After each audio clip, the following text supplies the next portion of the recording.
Bonjour tout le monde. Aujourd'hui, on fait une petite vidéo assez simple en complément de la dernière sur les loups-garous. Alors si vous ne l'avez pas regardé, jetez-y un œil et revenez juste après. Pour illustrer notre propos, et surtout la dernière partie où on parle de la transition entre le Moyen-Âge et la Renaissance, on va s'intéresser à un cas concret. Une affaire judiciaire assez connue qui date de 1589. Là, en Allemagne, à la suite de plusieurs meurtres, une personne va être condamnée. Cette personne, c'est Peter Stump. Je dis que c'est une affaire assez connue, puisque c'est l'un des cas de condamnation de loup-garou les plus célèbres. Parce que oui, Peter Stump a été condamné en tant que loup-garou. Aujourd'hui, il est considéré comme l'un des cas de tueurs en série les plus anciens que l'on connaisse. Il a inspiré de nombreuses œuvres, ça peut être des groupes de métal, mais ça peut aussi être des épisodes de Scooby-Doo. Alors, est-ce que cette histoire de loup-garou est vraie? Et qu'est-ce qu'on en sait au final? C'est ce que nous allons voir dans cet épisode.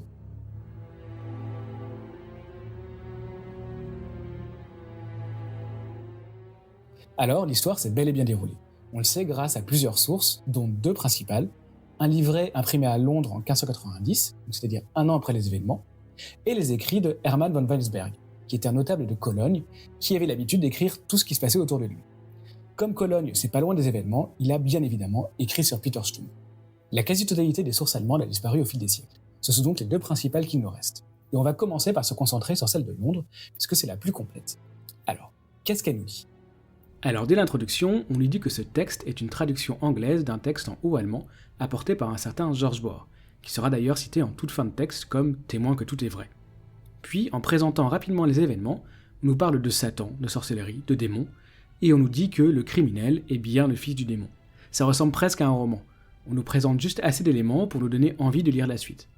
Ce côté mise en scène sera présent tout au long de la lecture. On n'a donc pas affaire à un compte-rendu des faits de type journalistique, mais bien à une histoire qu'on nous raconte. Au cours des pages suivantes, on apprend que Peter était démoniaque depuis son plus jeune âge, et se penche très tôt vers la sorcellerie en reniant Dieu. Et là, on a l'origine de sa transformation en loup-garou. On nous dit que c'est lui qui a demandé au diable de commettre ses crimes en tant que monstre, et le diable lui aurait permis de se transformer en loup-garou grâce à une ceinture magique. On nous décrit ensuite la succession de ses crimes. Alors c'est franchement pas joli, puisqu'on parle de meurtre, puis de cannibalisme, avec des descriptions qu'on ne va pas retranscrire ici. Le texte nous dit aussi qu'il s'attaque aux animaux à la manière d'un vrai loup. Mais les actes vont au-delà de la violence animale, jusqu'à l'inceste. Le texte nous dit même qu'il aurait mangé son propre fils. Clairement, on nous parle de quelqu'un qui aurait commis les pires horreurs inimaginables. Bon, on va passer un peu toutes ces descriptions, on apprend quand même que ça aurait duré 25 ans, et que les habitants de la région sont terrorisés, jusqu'à ce qu'un jour, des enfants aient réussi à lui échapper. Le loup-garou n'aurait pas réussi à mordre le cou d'une petite fille qui avait un col solide, et il a ensuite été mis en fuite par le bétail qu'il a chargé.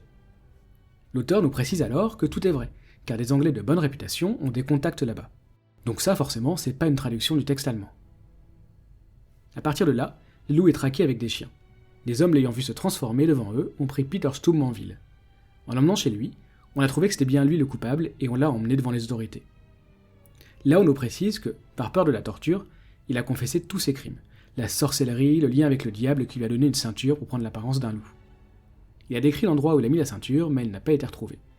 Il a été condamné le 29 octobre 1589 et exécuté le 31. Sa fille, Bill Stump et une autre femme ont aussi été condamnées.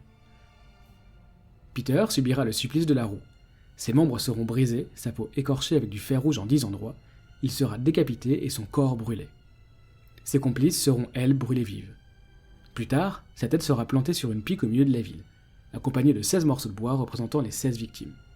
Le narrateur n'oublie pas d'adresser un avertissement aux sorciers et sorcières, genre que ça vous serve de leçon, Dieu vous punit, etc.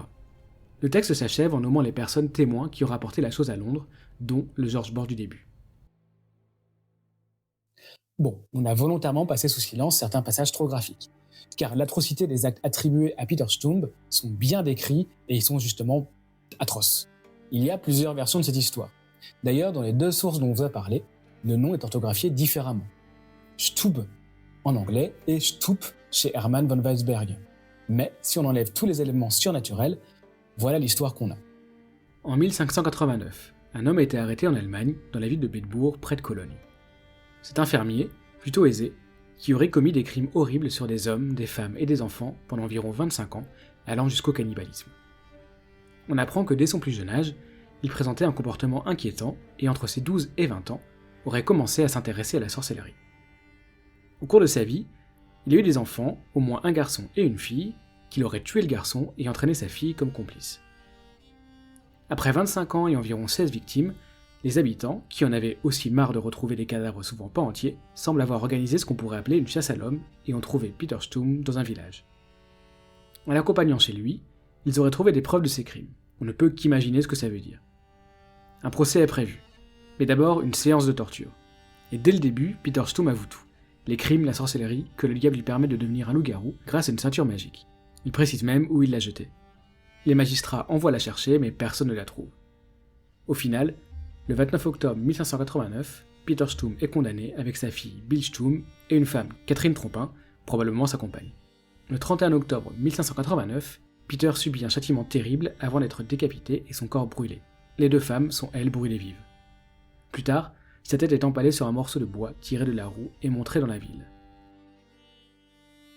On remarque certains traits caractéristiques du loup-garou dont on a parlé dans la précédente vidéo.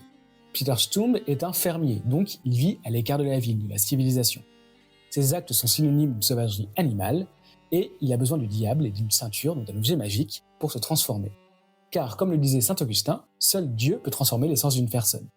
Le diable et les démons ne peuvent que faire illusion. D'ailleurs, Hermann von Weinsberg nous précise qu'il conservait son intelligence humaine lors de sa transformation, comme à l'époque du Moyen-Âge. Et justement, cette histoire n'intervient pas dans n'importe quel contexte. Nous sommes en 1589, c'est-à-dire une période où la chasse aux sorcières, et par extension aux manifestations démoniaques, bat son plein. Dans l'article du National Geographic qui parle de Peter Stum, l'auteur évoque entre 30 000 et 45 000 procès pour sorcellerie en Allemagne durant cette période, et environ 300 pour lycanthropie. C'est une toute petite partie, mais ça montre que le cas de Peter Stum n'est pas isolé, et qu'il intervient dans un contexte où on peut facilement attribuer des comportements déviants à une pratique diabolique. C'est pas pour rien que le texte anglais parle très tôt de sorcellerie. Il est écrit dans une période, on va dire, de paranoïa, autour de la sorcellerie, où on a l'impression que des assemblées de sorciers et sorcières se cachent parmi la population. Dans son article « Les loups-garous devant la justice, l'hybridité comme mobile du crime inhumain », le chercheur Philippe Nieto nous rappelle que d'autres cas ont déjà eu lieu, comme Gilles Garnier qui était condamné dans le Jura en 1574. Mais aussi que c'est une époque où les idées autour du loup-garou évoluent et où les théologiens se combattent par livres interposés. Par exemple, Jean Vire, dans des Illusions des démons, amorce une idée médicale de ces loups-garous, auquel le philosophe Jean Bodin répond par son livre de la démonia et des sorciers, où il réaffirme tout le folklore diabolique avec le sabbat et tout. Les deux sources dont vous a parlé reflètent aussi ces différences de point de vue. Alors que dans le billet anglais, on n'a aucune ambiguïté quant à la nature du loup-garou du coupable, il n'arrête pas de dire que c'est un sorcier qui a pactisé avec le diable, Hermann von Weinsberg lui conclut « Si tout ça est vrai, j'y croirais, mais je ne peux me résoudre à affirmer que toute cette magie soit réelle. » La période est en pleine évolution. Quant à savoir si Peter Stum est bien le coupable de ces crimes, on ne peut rien affirmer du tout. À part que la torture, ou l'appréhension de la torture, peut faire dire n'importe quoi à n'importe qui. Mais en Allemagne, à Bedbourg, dans une région boisée, à une époque où on parle de sorcellerie de diable, on ne peut qu'imaginer que l'horreur de meurtres violents ait pu faire croire à des villageois que les pires monstres qu'ils connaissaient rôdaient alors près d'eux. Et que des crimes, dont l'horreur dépasse l'entendement, ne puissent simplement être attribués à un homme sans manifestation démoniaque. Voilà, c'était une petite vidéo en complément de la dernière. N'hésitez pas à laisser un commentaire, un pouce bleu, à vous abonner. Et pour info, voilà comment se termine l'épisode de Scooby-Doo.